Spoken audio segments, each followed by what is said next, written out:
Hello students, आज के video में हम एक नया टॉपिक शुरू कर रहे हैं जिसका नाम है electron spectra of transition metal complexes. देखिए स्टूडेंट्स, सबसे पहले हम बात करते हैं कि ये स्पेक्ट्रम क्या होता है। सिंपल, ये जो सूर्य का प्रकाश हमें श्वेत रंग का दिखाई देता है, सफेद रंग का दिखाई देता है, यदि इसके मार्ग में हम कोई प्रिज्म यदि रख देते हैं तो वो अलग अलग रंगों की पट्टिकाओं में विभाजित हो जाता है और वो जो रंग की पट्टिकाएं होती है, वो रंग की जो पट्टिकाएं हैं वही क्या कहलाता है, स्पेक्ट्रम कहलाता है। अब देखिए, कोई भी वस्तु या विशेष रूप से हम यहाँ ट्रांजिशन मेटल कॉम्प्लेक्सेस की बात कर रहे हैं कि वो हमें रंगीन दिखाई क्यों देते हैं। तो देखिए, क्योंकि ये एक विशेष तरंगदैर्घ्य की लाइट को विजिबल रीजन से क्या करते हैं, एब्जॉर्ब करते हैं, अवशोषित करते हैं एवं उस रंग के पूरक रंग के दिखाई हमें देते हैं। तो अब देखिए,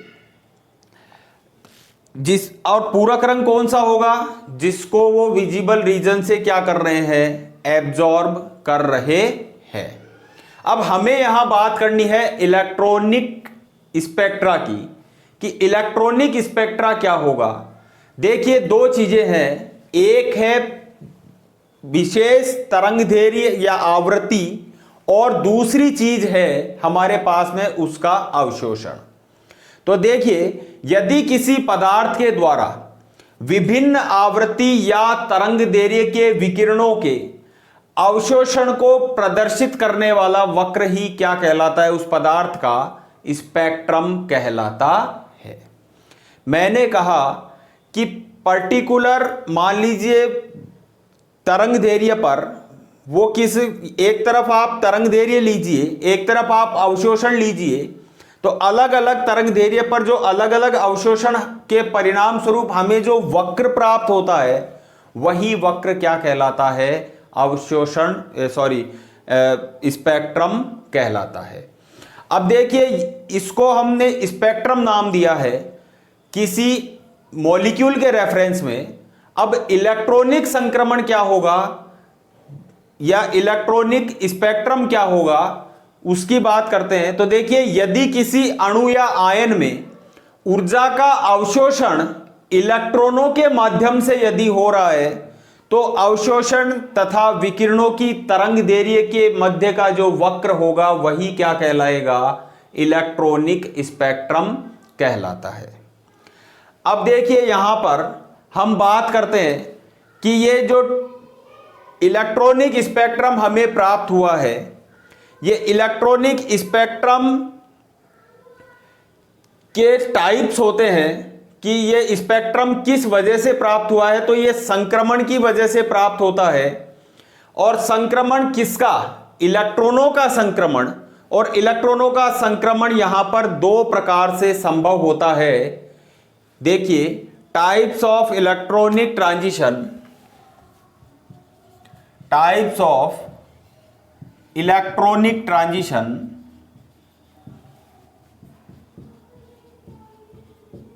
इलेक्ट्रॉनिक ट्रांजिशन।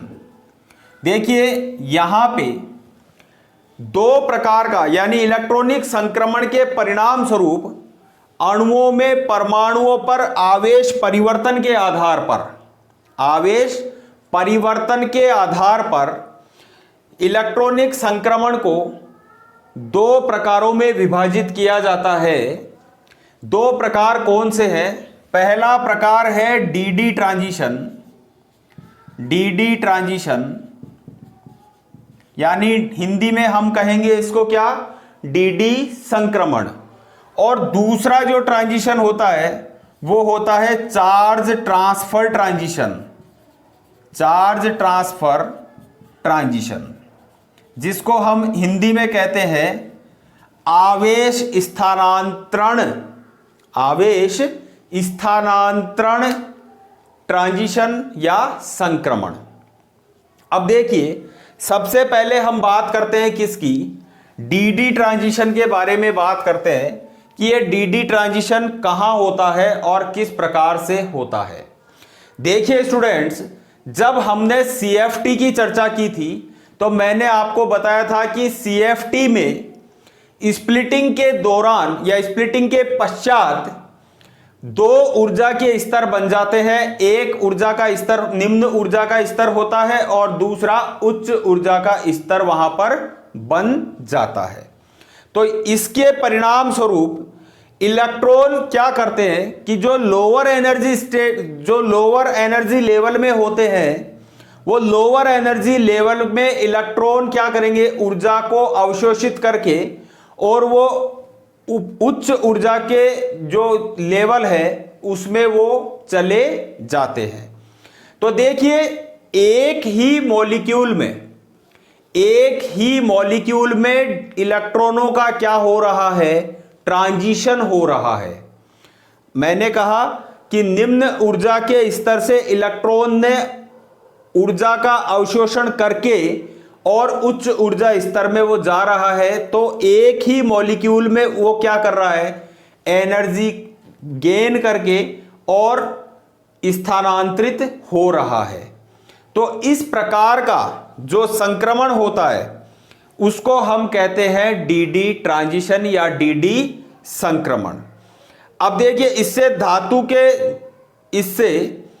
धातु का इलेक्ट्रॉन ऊर्जा के अवशोषण से पूर्व तथा पश्चात धातु पर ही बना हुआ है। यह बात मैं आपसे क्लियर कर चुका हूं कि धातु का जो इलेक्ट्रॉन है वो पहले भी धातु में ही था और बाद में भी किसमें है, धातु में ही है। तो ऐसा जो ट्रांजिशन होता है जो डी कक्षकों के विपाटन के परिणाम स्वरूप उन्हीं कक्षकों में ही क्या करता है, स्थानांतरित होता है, तो वो कहलाएगा डी ट्रांजिशन या डी संक्रमण। दूसरा जो प्रकार है इसका, वो मैंने आपको बताया कि charge transfer transition. Charge transfer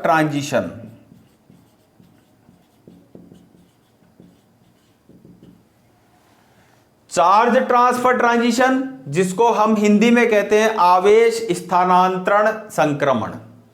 ये कहां पाया जाता है, ये पाया जाता है जब इलेक्ट्रॉन एक परमाणु से दूसरे परमाणु पर स्थानांतरित होते हैं। जब इलेक्ट्रॉन एक परमाणु से दूसरे परमाणु पर स्थानांतरित होते हैं तो यह पाया जाता है चार्ज ट्रांसफर ट्रांजिशन। अब देखिए, यहां पर इलेक्ट्रॉन स्थानांतरण के फलस्वरूप अणु के अंदर एक परमाणु से दूसरे परमाणु पर क्या हो रहा है, आवेश का स्थानांतरण होता है। और यहां हम कौन से दो परमाणुओं की बात करते हैं, यहां पे हम बात करते हैं लिगेंड और मेटल की, कि एक परमाणु मेटल और एक परमाणु किसका, लिगेंड। उनके बीच में इलेक्ट्रॉनों को क्या होता है, संक्रमण होता है और संक्रमण के परिणाम स्वरूप ही उनके ऊपर आवेश का भी क्या होता है, स्थानांतरण होता है। अब देखिए, स्थानांतरण के परिणाम स्वरूप हमें क्या प्राप्त होता है, स्पेक्ट्रा प्राप्त होता है। अब यहां पे मैंने आपसे कहा कि दो चीजें हैं, मेटल और लिगेंड। तो देखिए, मेटल और लिगेंड के आधार पर यह स्थानांतरण दोनों तरह से संभव है कि धातु से लिगेंड और लिगेंड से धातु, अर्थात लिगेंड से धातु और धातु से लिगेंड संक्रमण के आधार पर यह जो ट्रांजिशन होता है ये अगेन दो प्रकार का होता है, उसकी चर्चा हम अभी कर रहे हैं। उसके आधार पर देखिए किस प्रकार से चार्ज ट्रांसफर ट्रांजिशन के दो प्रकार होते हैं। पहला प्रकार होता है कौन सा, LMCT, जिसको हम शॉर्ट में कह रहे हैं LMCT ट्रांजिशन, LMCT। अब इस LMCT की फुल फॉर्म होती है ligand to metal charge transfer. Charge transfer transition, LMCT transition मतलब ligand to metal charge transfer transition. देखिए ये कहां पर होता है, LMCT। मैं कह रहा हूं कि इलेक्ट्रॉन का स्थानांतरण किस तरफ हो रहा है, लिगेंड से मेटल की तरफ हो रहा है। मैंने अभी कहा था आपको कि एक परमाणु से दूसरे परमाणु के ऊपर क्या हो रहा है, आवेश का स्थानांतरण हो रहा है, इलेक्ट्रॉन का स्थानांतरण हो रहा है। तो देखिए यदि इलेक्ट्रॉन का स्थानांतरण लिगेंड से धातु परमाणु की ओर होता है तो इस प्रकार के संक्रमण को हम लिगेंड से धातु चार्ज ट्रांसफर ट्रांजिशन कहते हैं। यदि लिगेंड में, पहली बात कि लिगेंड से मेटल की तरफ जा रहा है, इसका मतलब मेटल के पास में क्या होना चाहिए, वैकेंट स्पेस होना चाहिए।